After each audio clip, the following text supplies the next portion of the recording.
In this video, we will talk about post-processing features that help us to find the saturated points or places with low flux density that are not used efficiently. Imagine that we have a 3D simulated geometry and we created a fringe plot that shows the magnitude of the flux density in different parts. But what if some saturated points happened between the elements that covered with the other parts? So we need proper tools to find those points.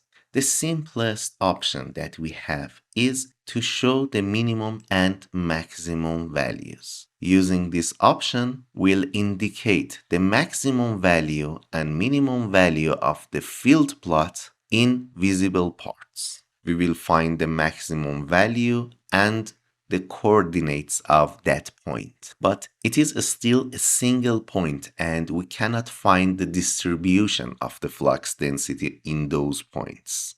The other option that can help us in this situation is section view. In each field plot, we can click on section view, and in the pop-up window, we can choose the plane of section to be XY, XZ, or YZ in the Cartesian coordinate system.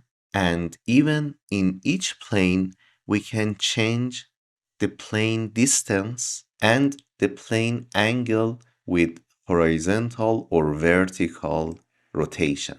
Let's see if we change the angle of the plane, it will give us different cross-section views. With the button of section inside out, it will show us the other half of the cross-section.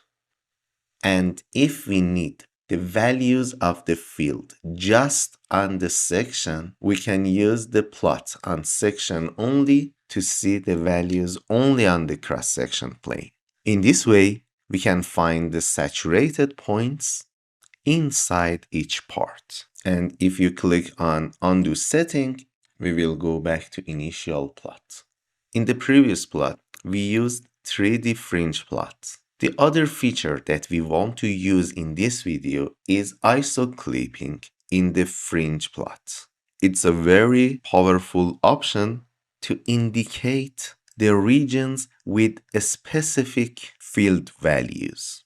When you create ISO clipping plot, you have option to view the regions with field values above a certain point. So if we set the field value more than, for example, 1.7 that we consider as the saturation point, the plot will only shows the regions with the minimum field value of 1.7 Tesla. So we will find out these regions have the field value over the saturation point.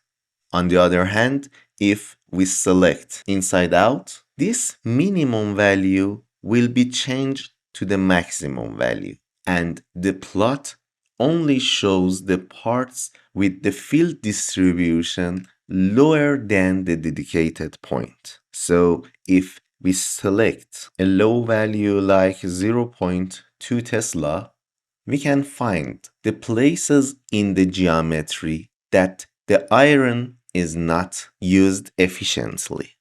This information will help us to optimize the design to use the material in the best way.